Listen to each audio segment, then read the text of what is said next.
Yo no aplazo gente, allá sí. O sea que ahí vendrían tus ahí no. Bueno, entonces, veamos. Ayer nos quedamos con el músculo cardíaco y decíamos que había dos propiedades, ¿no?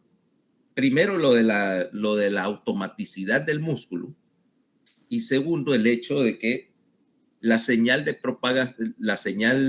excitación se propagaba dentro del músculo, o sea, utilizando el sistema de uniones intercelulares, o para ponerlo más correctamente, utilizar estos discos intercalares para pasar señal a otra. Pero lo que me interesa es esto, ¿eh? El hecho de que la actividad en el músculo cardíaco, decíamos, era automática y que su patrón de contracción era diferente en el sentido de que tenía una meseta en la cual el músculo está despolarizado y contraído. Fíjate que quiere decir que, a diferencia del músculo esquelético, donde se contrae y puedes mantener la contracción mientras haya señal, ¿va? Una señal nerviosa. Pero aquí no la hay. O sea que tiene que existir un mecanismo mediante el cual, en ausencia de una señal nerviosa, vos mantenés influjo de calcio para prolongar la contracción y luego volver a caer. Esta meseta y esta automaticidad depende del hecho de que los canales y el sistema para la entrada y acoplamiento del calcio en el músculo cardíaco varía por dos razones. Primero, porque tenés igual 3 tipos de canales en la membrana del músculo, pero estos canales son diferentes. Toma la situación esta que te voy a poner. Estoy. Normalmente vos esperarías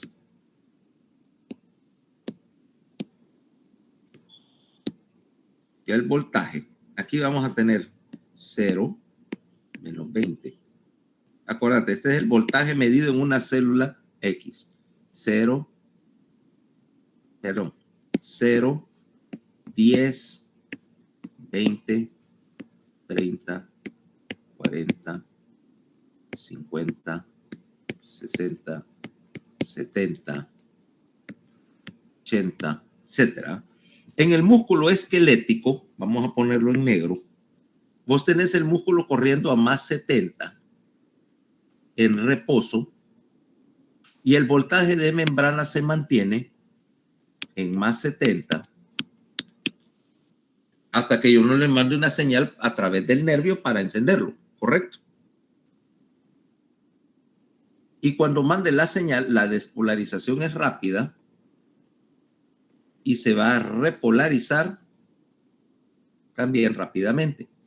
Pero en el músculo cardíaco las cosas van a cambiar. Mira lo que sucede. El músculo está a más 85.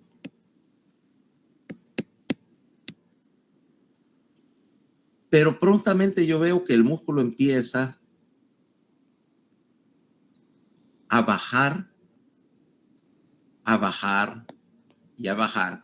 A más 55 empieza a despolarizarse más rápido y a más 40 el voltaje cae. Mira lo que pasó, es una curva que empieza lento, pero luego se va acelerando. De hecho, es más rápida. Espérate. Voy a tratar de hacerla mejor.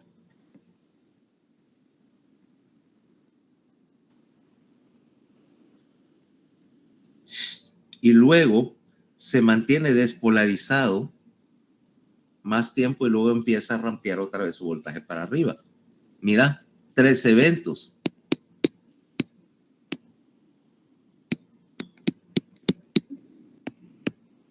Y una meseta.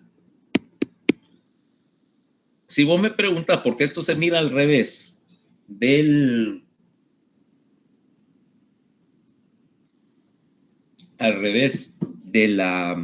lo que ves en tu libro, porque eso está dado vuelta 180 grados, ¿ok?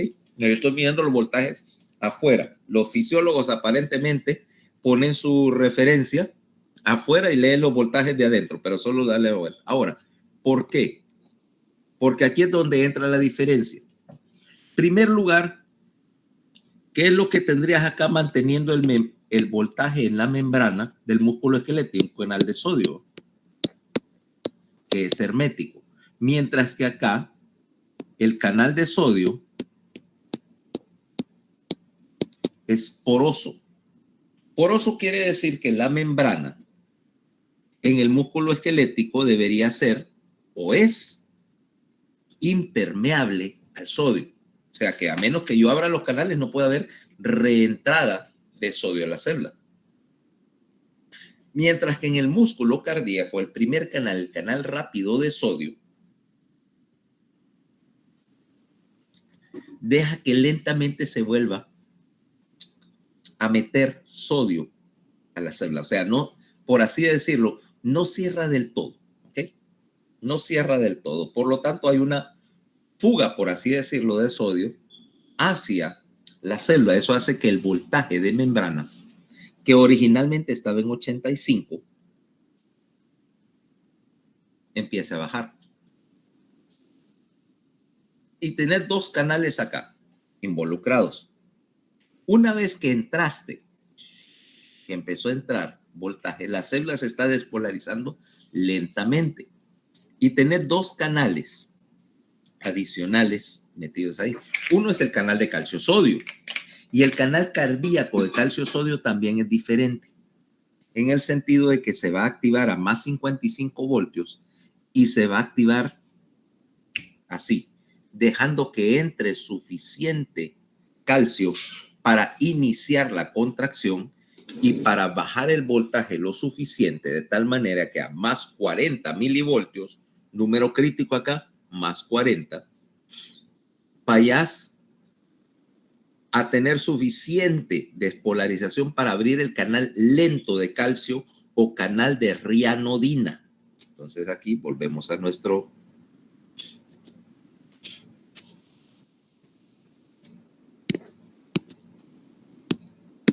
canal de sodio-calcio a más 55 y a más 40 canal de rianodina, que es lo mismo que decir canal lento de calcio.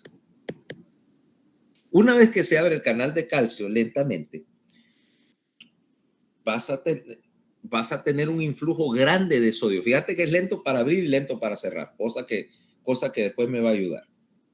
Entra suficiente calcio al citoplasma para poder hacer acoplación entre la excitación y la contracción, o sea, suficiente calcio para activar la reacción entre actina y miosina.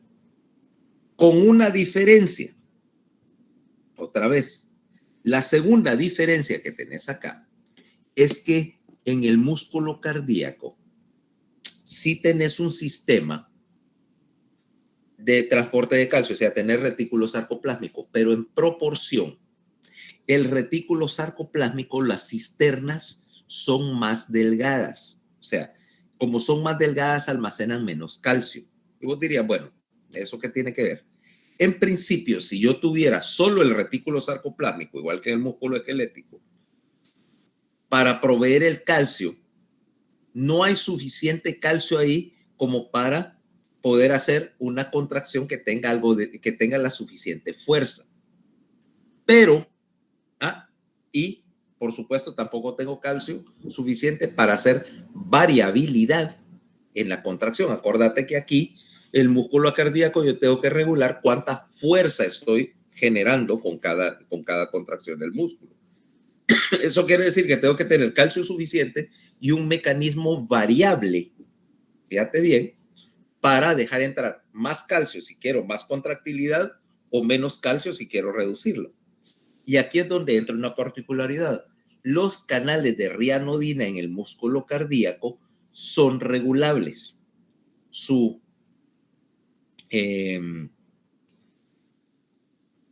permeabilidad está controlada mediante una serie de mediante una serie de receptores, en particular para la norepinefrina. Si yo agrego norepinefrina a los canales lentos de calcio, en particular, estos canales lentos se abren con más facilidad. Resultado, aumentan la entrada de calcio, aumentan la contractilidad. Ahora, la mayoría del calcio en el músculo cardíaco no está en el retículo sarcoplásmico. Está controlado por estos canales y reside en los túbulos T, los túbulos transversos del músculo cardíaco que están cerca de los discos intercalares. Ahora, en proporción, un túbulo transverso cardíaco es 5 veces más de diámetro, 5 veces mayor que en el músculo esquelético. Si el diámetro es 5 veces mayor, quiere decir que el área del túbulo transverso es el cuadrado de 5, o sea, 25 veces mayor y almacena 25 veces más calcio que en el músculo esquelético.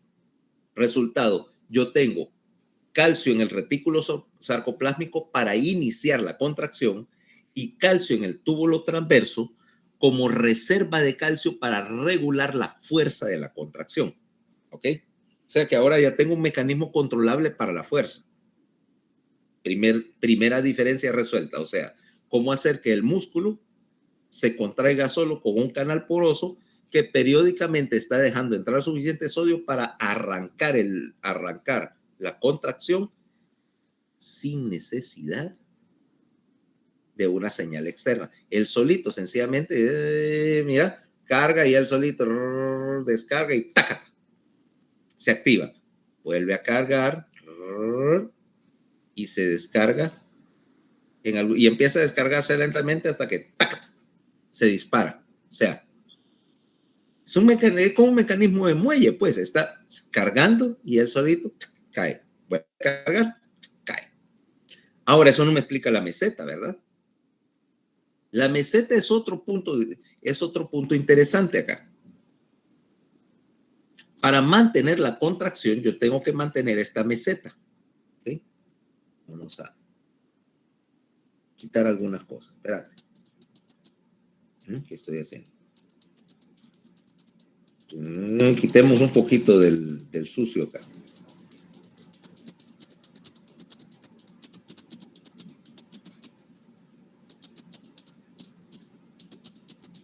Un poquito del sucio. Ahora mira qué es lo que pasa. Cuando yo active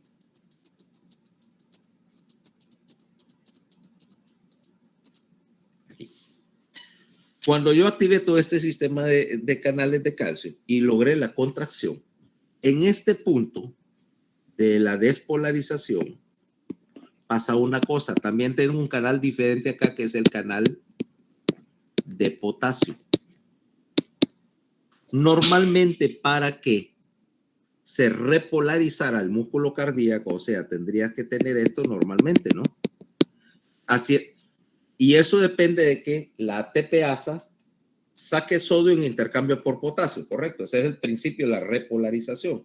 Pero en el músculo cardíaco, el canal de potasio, cuando llegas a este punto, en el rango de 0 a menos 20, el canal de potasio baja la permeabilidad a aproximadamente un 20% del original. Pero 20%. Si el canal de potasio esencialmente se cerró acá, quiere decir que el músculo no se puede repolarizar porque no. Yo tengo que intercambiar sodio por potasio y si el paso al potasio está cerrado, implica que la repolarización en el músculo cardíaco depende de que pueda nuevamente volver a abrir el canal de potasio y restablecer la situación original con respecto a las diferencias de concentración. Resultado, aquí lo que estoy haciendo durante la meseta es estoy manteniendo el potasio afuera de la célula cardíaca, evitando que se despolarice, que se repolarice, por lo tanto, permanece despolarizado durante todo este tiempo que la permeabilidad al potasio se fue para abajo. ¿Okay? Quiere decir que puedo sostener la contracción, porque aquí, entonces es la diferencia es la diferencia crítica. Si yo quiero, pongamos una cosa, pongamos a Fernanda, que se fue a Tegucigalpa. ¿Te fuiste a Tegucigalpa? Sí, ¿va? No dice nada. A ver. Efectivamente, no está ahí, se escondió. Vale. Pero supongamos que mandamos a Fernanda a Tegucigalpa y le toca, bueno, para que no se queje, de paso vamos a mandar a Katie que la cuide, ¿va? Katie, te toca ser niñera de Fernanda. O Judith. Qué trabajo el que les puse. Ahora, ese es trabajo, ¿no? Y pesado. Entonces, en Tegucigalpa, dicho sea de paso, fíjate que noté una cosa, bueno, vivía allá. La mayoría de las casas, aparte, como hay poca agua, no tienen lavadora de ropa. No tienen lavadora de ropa, pero no hay suficiente caudal de agua para llenar las lavadoras. Entonces, se lava mucho a mano. Ahora, si lavas a mano, mira la diferencia. ¿A dónde voy? Si te toca lavar algo a mano, lo lavas, lo metes en una cubeta con detergente, lo restregas y luego tenés que apretarlo, ¿eh? Tenés que exprimir para sacarle el jabón, ¿correcto? Ahora mira la diferencia, porque la meseta, si yo quiero exprimir algo y yo le hago así, pero por una fracción de segundo no lo exprimo, lo tengo que apretar y mantenerlo exprimido para que haga el trabajo. Cuando yo quiero bombear algo, es el equivalente de exprimir el músculo cardíaco, tengo que sostener la contracción para poder vaciar el ventrículo. Resultado, necesito esa meseta para sostener la contracción, o sea, mantener el calcio adentro, mantener el potasio afuera, para que el músculo siga contraído y pueda hacer trabajo mecánico. ¿Ok? Por eso la necesidad de la meseta. 1. 2. Esto también me permite que tenga una propiedad con respecto al control del músculo. Vamos a ver. Yo puedo variar por decirlo así, el momento exacto en el cual un canal abre y cuánto tiempo está abierto.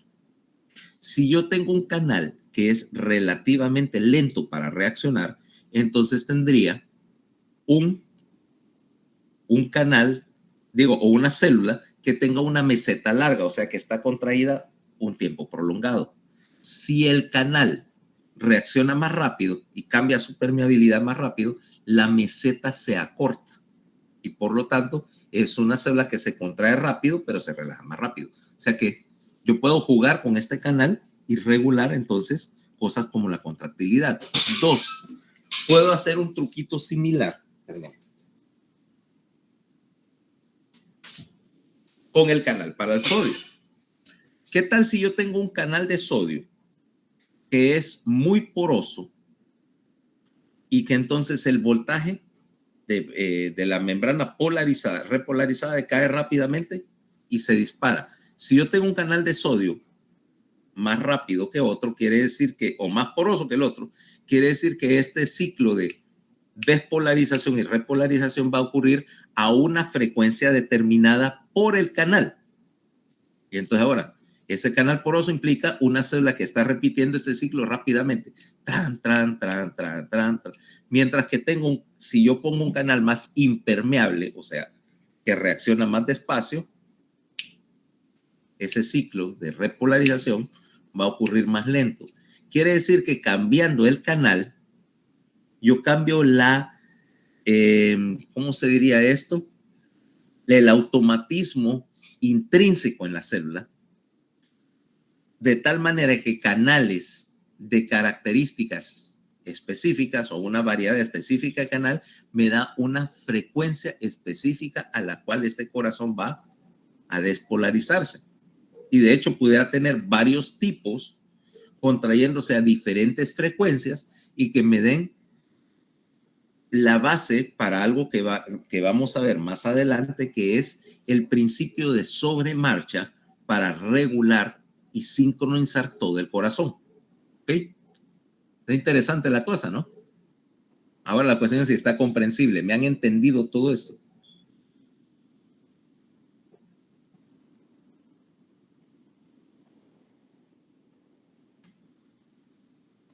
Ahí vamos, doctor. Ahí va. Bueno. Resumido, vaya, en una frase, es que jugando con los canales yo puedo controlar la frecuencia a la cual dispara una célula y puedo, jugando también con un canal que es ajustable, ajustar la duración de la contracción de esta fibra muscular cardíaca y ajustar también la cantidad de calcio que está entrando y por lo tanto ajustar qué tan fuerte es la reacción entre actina y miocina, le hace qué tan fuerte es la contracción desde el punto de vista mecánico. ¿Ya? Ahora, una vez que ya logramos establecer que tenemos un músculo controlable y que después nos vamos a meter en el, como dicen, en el tortuoso camino que nos lleva a la despolarización y a la repolarización del sistema de conducción cardíaca, metámonos mejor con el ciclo mecánico, que es desde muchos puntos de vista, es algo más fácil conceptualmente de entender, porque me imagino que todos ustedes están con el cuento de que tiene hoy es primero o segundo examen de bioquímica. Primer examen. Primero, con la doctora Tesla primero. Ok, y con Mercedes ya lo tuvieron. Ah, es cierto, ya lo tuvieron. Bueno, y que me imagino, entonces la mitad de ustedes están ahí que no saben qué hacer. Pero bueno, sigamos con la fisiología porque una cosa es independiente de la otra. Lo único que, bueno, vamos a terminar temprano, a las 45 para que para que se desplacen con tiempo a su examen. Ahora, bueno, si nosotros hablamos de un ciclo mecánico del corazón, implica la explicación de esto. ¿Okay? Ahora, no se asusten si ven un montón de curvas. Primero tenemos que entender que tenemos dos ciclos realmente en términos cardíacos. El primero es lo que vamos a hablar aquí, que es el ciclo mecánico, o sea, abrir y cerrar válvulas, llenar y vaciar el ventrículo y las aurículas. Y dos, abajo el ciclo eléctrico. Ahora, ¿qué representa todo este dibujito? Bueno, ahí tenés una serie de curvas. Vamos de abajo para arriba. La de abajo, que se usa muy poco, es el fonocardiograma. O sea, pusiste un micrófono, o sea, donde pondrías tu estetoscopio, pone un micrófono y estás grabando los ruidos. Aquí esto lo tenés sello en un programa de esos de audio, donde está los diferentes sonidos cardíacos transportados a esa grabación. El electrocardiograma, pues, es autoevidente, no necesito explicar de qué es lo que están viendo ahí, y básicamente es la representación de tu ciclo eléctrico. Y arriba, esas curvas que tenés son, en particular las que te interesan, son las dos curvas rojo y azul. El volumen ventricular, o sea, la cantidad de sangre que tenés en el ventrículo, en X punto del ciclo, y arriba la presión. Las presiones aquí, la curva roja es la presión en el ventrículo izquierdo, conste. El ventrículo derecho trabaja diferente. Y las curvas de líneas de puntos tenés la presión en la aurícula y arriba la presión aórtica, que esa la conoces de una manera más clínica como la presión arterial. ¿Ah? Ya. Supongo, hablando de cosas así relacionadas. ¿Cuántos de ustedes saben tomar la presión? ¿Quiénes saben usar un esfigmomanómetro? Nosotros, doctor. Ustedes dos. Solo ustedes dos saben tomar la presión de todos los 17. Es que un amigo mío nos enseñó en una ocasión. Ok. Precisamente por eso la pregunta. Porque se supone, primero el caso, ¿ah? Como estudiantes de medicina, que ya son reconocibles como tal, ustedes tienen esas situaciones que más de alguna vez viene la vecina, la viejita de enfrente a pedirles que le tomen la presión, ¿correcto? Sí, doctor. ¿Ven? Sí, pero son tres cosas que les van a preguntar desde casi el primer día que estudian medicina. La primera es eso, que les tomen la presión. La segunda es que llega alguien con un examen de laboratorio que se mandó a hacer, ¿eh? Como aquí es una costumbre de que la gente se manda a hacer examen de laboratorio porque sí, para chequeo. Y entonces van a que le hace el examen. ¿Ah? Y la tercera, la gente que te anda preguntando ahí cuando la pregunta que le hacen a todo el mundo en cuanto dicen que estudia medicina. ¿Ya sabes cuál es la pregunta? Que si hemos visto muertos. Y ya viste muertos. Lo divertido es lo que yo hacía. ¿Va? Pues yo estudiaba medicina y vine aquí a hacer mi internado. ¿Okay? Aquí no había carrera de medicina. Entonces, clásico, ¿y qué está? No, estoy terminando medicina. Estoy en el internado. Ah. Y ya viste muertos. Ah, yo ya estoy en el internado. Yo ya tengo mi cementerio propio. Ahí me dejaban de preguntar brutadas. Buen tip. Bueno, en el internado viera la masacre que he generado más de una vez, etc. Entonces, pregunto porque ¿se acuerdan que habíamos hablado de lo de la electrocardiografía? ¿Mm? Y ahí también de paso que vayan a aprender a tomar la presión arterial. Es una cosa básica, y que a mí siempre me ha parecido que esa clase de cuestiones se deberían de enseñar, por ejemplo, aquí en este curso, aquí en fisiología, como parte de la clase. ¿Eh? Son cosas que ya deben de ir sabiendo. No sé si lo enseñan en EMET, pero yo tengo cierto pleito con las cosas que enseñan en EMET, porque normalmente se las enseña en el centro de salud, se las enseña la enfermera, que no sé necesariamente si lo está haciendo bien. Y las cosas para que puedan hacer bien, hay que enseñarlas explicando por qué. No solo haga esto y escuche esto, ¿va?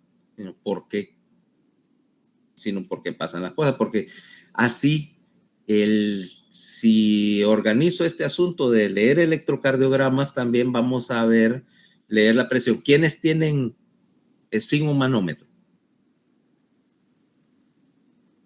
Yo tengo uno. Uno, nada más. Bueno, y la demás gente no. Bueno, Linda, si se supone que estuviste ahí el semestre pasado. Bueno, también. Y digo porque alguna gente ya desde tercer año ya va comprando el suyo, pues. O sea, vas comprando tu esteto, tu esfigmo así poco a poco para que no sea un solo gasto al principio de cuarto año. Porque vaya, entre esteto, esfigmo, otoftalmoscopio y demás materiales para cuarto año, fácilmente arriba, y a veces bien arriba de los 10,000 pesos. Si vas a comprar estetoscopio, esfigmo, manómetro y todo de buena calidad, cosa que te recomiendo, que no compres lo más barato que hay ahí. O sea, los nivel estudiante, yo no lo recomiendo. Y vos me vas a decir, pero ¿por qué? ¿Por qué existen? Bueno, hay para todos los presupuestos, supongo.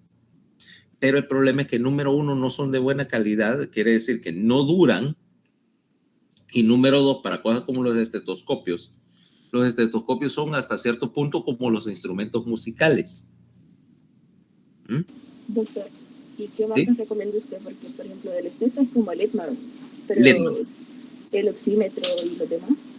Mira, oxímetros, o sea, los buenos oxímetros son los Nellcor, pero aquí no sé si vienen.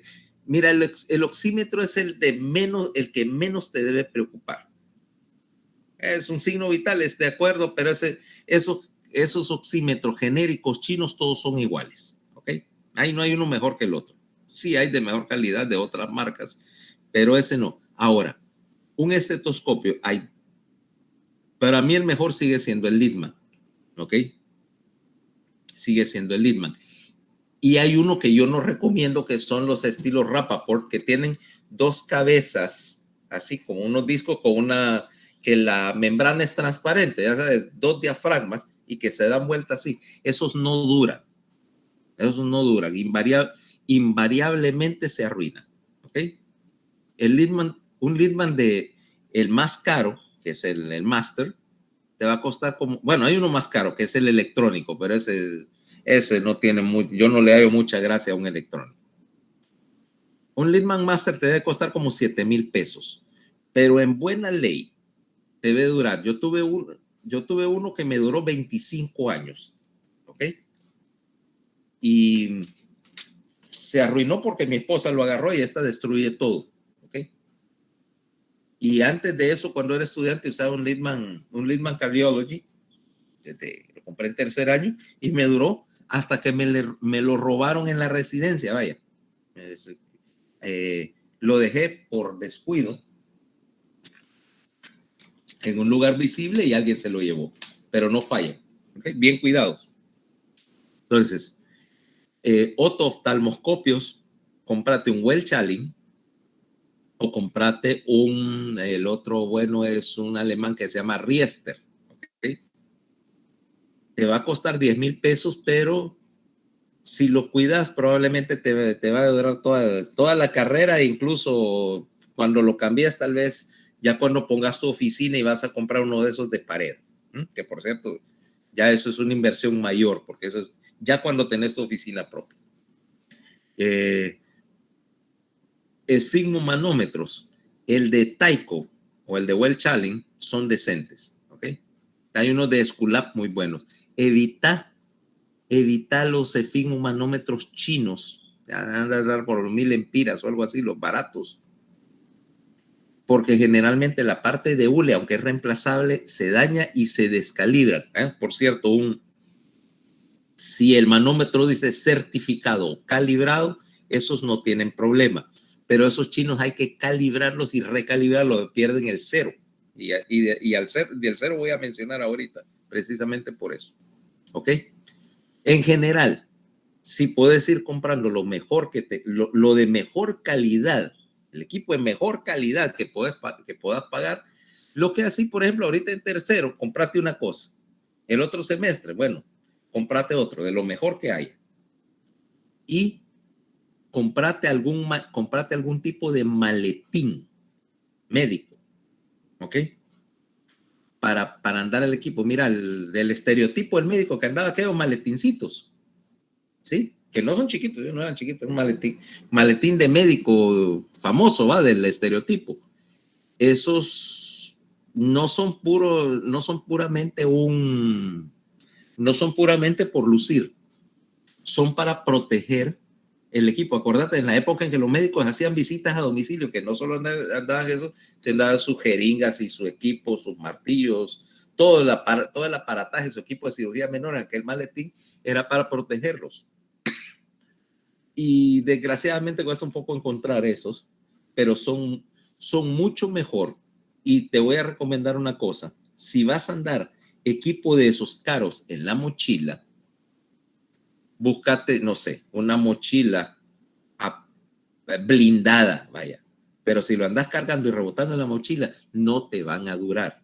¿Ok? Yo sé que son prácticas, pero para guardar eso, o buscas algún tipo de caja o algo dentro de la mochila, particularmente para el oto y el oftalmoscopio, que si lo golpeas se van a desalinear la óptica interna y no vuelven a servir. ¿Ok? Y estamos hablando de un aparato de 10,000 pesos. Entonces, grabado, vas comprando las cosas, vas buscando algo en que cargarlas, algo sólido, resistente, y de paso te vas seleccionando lo mejor, incluso con tiempo ahorita, para decir que si ahorita vas a buscar tu equipo de cuarto año, tengas tiempo, lo puedes mandar a pedir también, si aquí no encontrás, bueno, aquí sí venden aparatos médicos de buena calidad. Lo que pasa es que te vas a dar cuenta que la diferencia de comprarlos, por ejemplo, en Estados Unidos, y mandarlos a traer versus pagar aquí, porque aquí los cobran carísimos. Entonces, para que te vayas haciendo y evitarte la vergüenza de que tu estetoscopio se desarme en mitad de la clase frente a tus compañeros. Cosa que yo le vi pasar a más de alguno con esos estetos, que por eso que yo digo esos tipo Rappaport, que son de doble diafragma. Esos tenían una tendencia a autodecapitarse mientras estabas examinando un paciente, para risa general, ¿va? Entonces, no compres eso. No compres eso. Es una buena manera de botar el dinero, comprar equipo malo. ¿Okay? De hecho, bueno, en cuarto año te van a dar una lista de cosas que tener. Yo tengo otra un poquito diferente de cosas que debes tener. La lista moderna no incluye el oxímetro. O sea, la lista debería incluir un oxímetro, y hay cosas que ya no se usan realmente, cosas como diapasones, vaya. Cosas como diapasones y esa clase de cuestiones. Hay varias cosas que puedes utilizar en sustitución, y lo mejor que podés tener, fíjate ahora, en tu equipo o parte de tu equipo, es un teléfono con una cámara de buena calidad que tenga zoom y una luz, porque para examinar, por ejemplo, lesiones de piel y todo, ahora en vez de estar ahí con una lupa, como se hacía antes, agarrar un teléfono con una muy buena cámara, ponerlo y ampliar y poder ver cosas que antes no podías. Como digo, cierta adaptación. Pero bueno, me salgo demasiado del tema. Lo que preguntaba era que si sabías usar un esfigmomanómetro, porque aquí vamos a hablar un poquito del ciclo cardíaco en términos de las presiones. ¿Ok? Todo este ciclo depende de que yo tengo que generar flujo a una presión regulada y mover cierto volumen regulado también de sangre por el sistema. Entonces empecemos con el corazón desde el punto de vista de llenado. Yo tengo, como te decía, 4 cámaras, y empecemos por llenar desde el lado derecho. Esta es la cava. ¿Ok? Vena cava superior, vena cava inferior. Confluyen al atrio. Y empezamos por medir presiones. Para medir una presión yo necesito una referencia, ¿no? Dice, ¿en qué se mide la presión?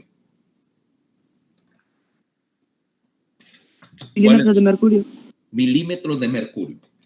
Para presiones, ahora, y me voy a meter, bueno, porque eso es parte de hecho del tema de circulación, no necesariamente de la parte del ciclo cardíaco, pero sí me interesa. ¿Por qué milímetros de mercurio? Para entender la idea acá, vamos a irnos un poquito antes y tener la idea de que vamos a borrar acá.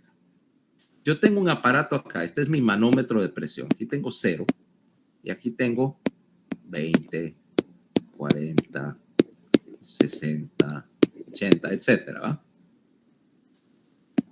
Ahora, ¿qué representa esto? Vamos a decir que esto es milímetros de mercurio.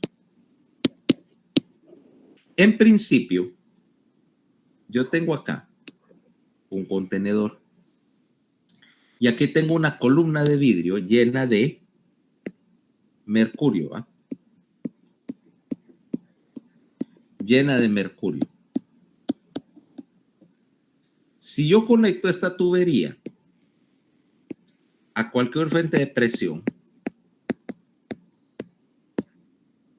como esto está comunicado, la presión se transfiere acá y hace que la columna de mercurio vaya, qué sé yo, y se levante, ¿no? Este principio de la columna de mercurio me dice que, por ejemplo, la presión atmosférica, si yo lo pongo al ambiente, me dice 760 milímetros de mercurio, más o menos, subiendo o bajando, ¿va? Y yo no sé si ustedes han visto un esfigmomanómetro de oficina de los antiguos, que ya no existe. Y que yo pagaría un montón por tener uno. No, doctor. Ok. Un esfigmo antiguo, vamos a ver si te lo voy a poner acá. Desgraciadamente ya no lo venden.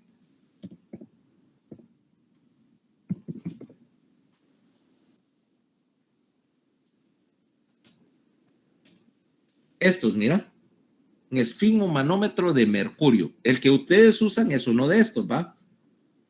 Lo que se llama un esfigmo aneroide. Esto es un esfigmomanómetro de mercurio, mira, o baumanómetro. Este es el estándar en todas partes. Vos ves que aquí tiene una columna de mercurio y el manguito para inflar.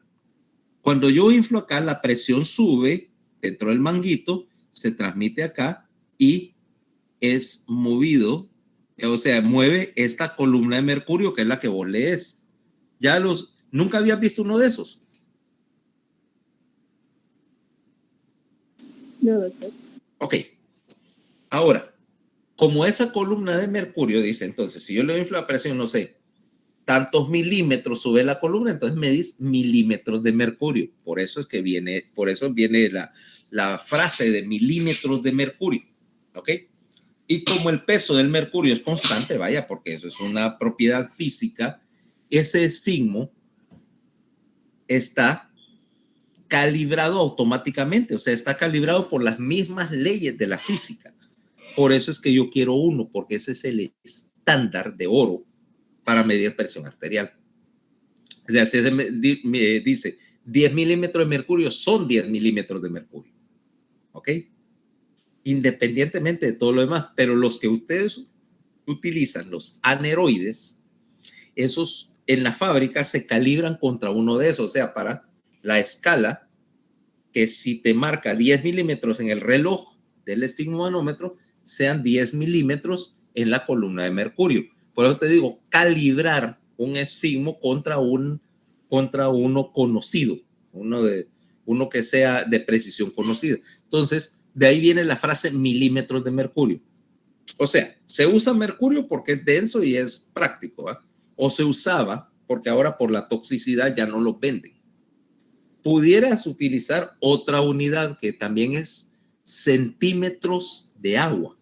Misma idea, yo tengo una columna, un tubo, meto presión y el agua sube, ¿no?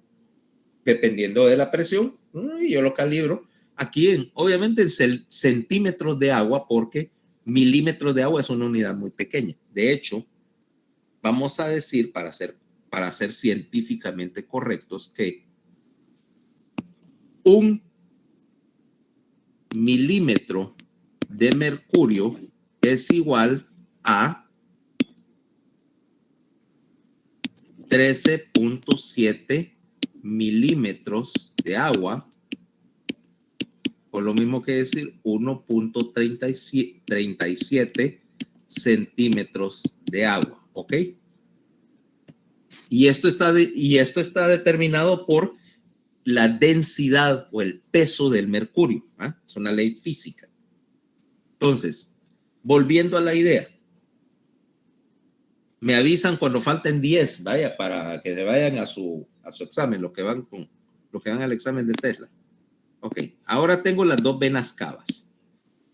Y el punto donde confluyen las dos venas cavas, acá en la entrada al atrio, es el punto 0, ¿ok? Ese es el punto de referencia para todas las presiones. Porque si vos me decís presión de 120-80, ¿relativo a dónde va? Entonces estamos entrando acá a la aurícula derecha y este es el punto 0. pero realmente la sangre que entra acá tiene un poquito de presión, ¿ok? Un poquito de presión residual en las cavas para llenar la aurícula. O para ser más correcto, para llenar el atrio de la aurícula derecha. Por lo tanto, como hay un poquito de presión acá, la presión realmente sería de 8 a 12 centímetros de agua. Que rústicamente la presión de llenado acá es aproximadamente 1 milímetro de mercurio. Entrando sangre al lado derecho del corazón, 1 milímetro acá. Y por supuesto entra al atrio y el atrio se está llenando pasivamente, ¿ok? Se está llenando pasivamente con lo que vamos a llamar el retorno venoso, que viene obviamente de las dos venas cavas. Este atrio se va a llenar pasivamente y en este momento tenemos la válvula. ¿Qué válvula sería acá si estamos en la aurícula derecha? Tricúspide. La tricúspide está cerrada. ¿Por qué? Porque esta tricúspide se va a abrir a una presión determinada. Se va a abrir aproximadamente a 3 milímetros de mercurio. ¿Listo? Por lo tanto, acá la presión es de 1 y el atrio se está llenando pasivamente con el retorno venoso, pero en este momento el ventrículo derecho está vacío. No lo está del todo, de hecho. La válvula tricúspide está cerrada y el ventrículo derecho tiene, obviamente no lo vacías a cero. Hay sangre en ese ventrículo derecho. Esta sangre que está en el ventrículo derecho es lo que vamos a dar volumen telesistólico.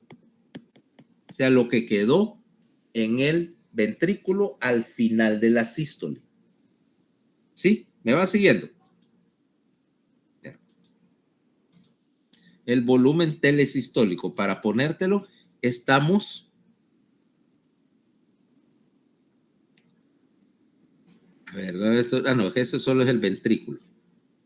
Bueno, sí, estás aquí, mira, en este punto. El ventrículo está en su punto más vacío, tenés que llenarlo. Y mira cuánto es su volumen acá. Aproximadamente unos 50 mililitros. O sea, vos vaciás el ventrículo durante la sístole, durante la contracción del ventrículo, pero no lo vas a vaciar del todo. ¿Okay? No querés pegar pared con pared, porque si no vas a tener problemas de eficiencia después. En este momento estamos aquí, mira, entre latido y latido, y ves que se está llenando la aurícula, pero mira que se está llenando una presión bajísima, mira que apenas registra. El volumen en la aurícula es relativamente constante. Sencillamente, conforme llene la aurícula derecha con sangre que viene de las cavas, lo que vas a hacer es que, como el volumen de la aurícula no puede estirarse mucho, la presión empieza a aumentar. ¿Ok?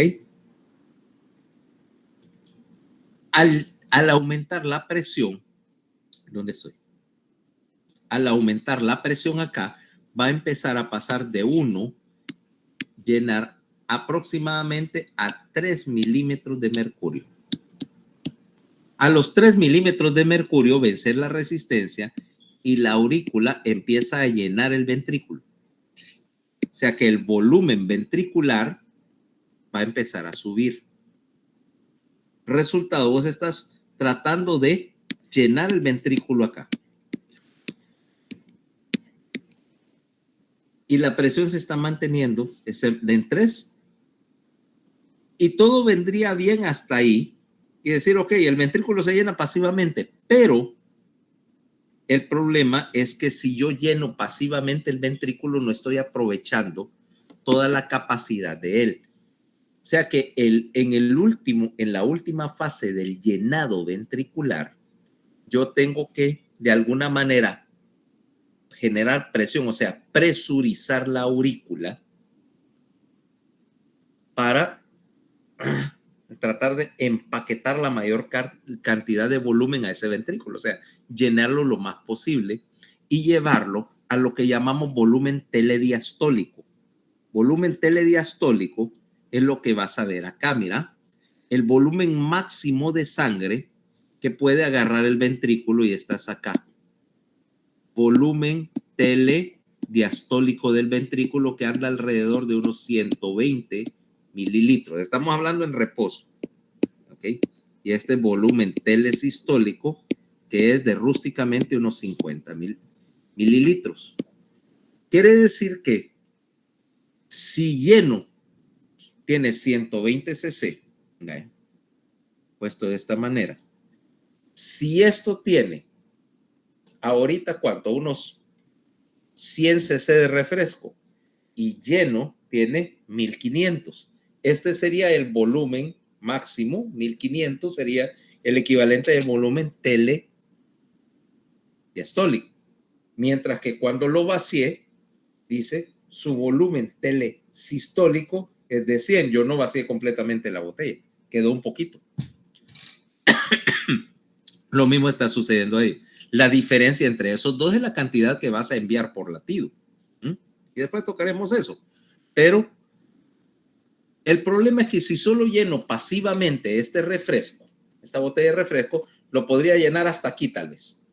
Yo tengo que terminar de llenarlo. Ahí es donde viene la parte muscular de la aurícula. O sea, la orejuela de la aurícula se contrae en ese momento, ¿okay? Para terminar de llenar el ventrículo. Y lo vas a ver porque ves que aquí hay una ondita que está marcada A en este diagrama de presión en la aurícula. Esa A que está ahí, esa es la sístole de la orejuela, o sea, la contracción de la porción muscular de la aurícula que te está empaquetando el ventrículo y que subió la presión en el lado derecho, la subió a increíble valor de 5 milímetros de mercurio. O sea que en este momento vas a tener que las presiones en la aurícula derecha son de 5/3,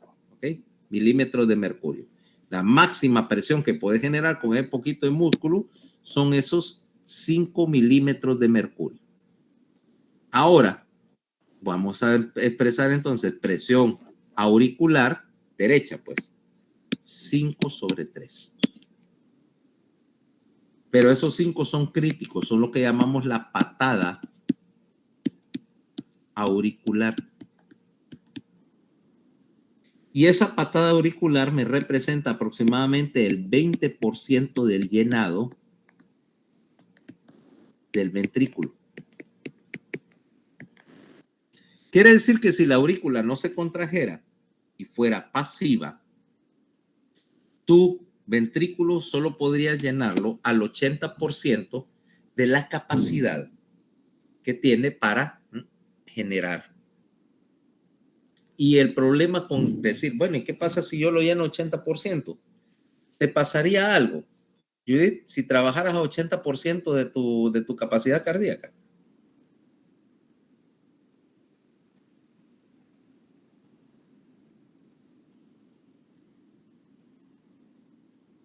O en ese sentido, ahorita, por ejemplo, que estás sentada en el campus sudando tinta porque Tesla te va a examinar, 80% de tu gasto cardíaco tendría síntomas con eso. 4 litros en vez de 5 por minuto. No, o sí. Y la respuesta sería que probablemente no, ¿eh? O sea, la patada auricular no es indispensable para sobrevivir. Yo puedo trabajar sin ese 20%. El problema es que esa patada auricular es lo que me permite en situaciones de estrés, en situaciones de ejercicio físico, me mejora el llenado ventricular y me aumenta la eficiencia. Si yo pierdo la patada auricular, pierdo gran parte de mi reserva cardíaca para el ejercicio. Estoy muy bien en reposo, pero como mi llenado ventricular no es eficiente, yo pierdo gran parte de mi adaptación cuando necesito subir la intensidad o el volumen del bombeo. ¿Ok? Entonces, hasta ahorita he logrado llenar el ventrículo y este ventrículo ahora está estirado a 120 cc y la presión en el ventrículo obviamente es de 5, ¿ok? Porque está transmitiendo presión desde la aurícula al ventrículo, o sea que ahora la presión ya lo logré llevar a 5. Resultado, este ventrículo está estirado.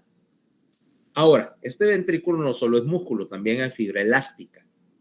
Y por lo tanto, al distender el ventrículo, utilicé parte de la energía del latido para estirar estas fibras elásticas que empiezan a aumentar la presión. Ahora viene la sístole del ventrículo derecho.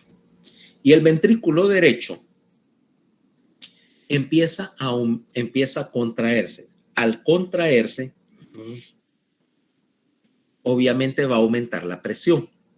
Si la presión aumenta, la válvula tricúspide, al llegar a 3 milímetros de mercurio de diferencia, ¿ok? Cuando la presión en el ventrículo sea 3 milímetros más alta que en la aurícula, o sea que llega aproximadamente a 8, la válvula tricúspide se cierra. Fíjate bien. Ahora tengo la válvula tricúspide cerrada, el ventrículo contrayéndose y la válvula pulmonar, acuérdate, estamos del lado derecho, todavía no se ha abierto. O sea que hay un momento en que tengo, para ponerlo así, como el ciclo del motor de un vehículo. Tengo un ciclo de admisión donde llené el ventrículo. Ahora cierro las válvulas y estoy generando compresión en el ventrículo.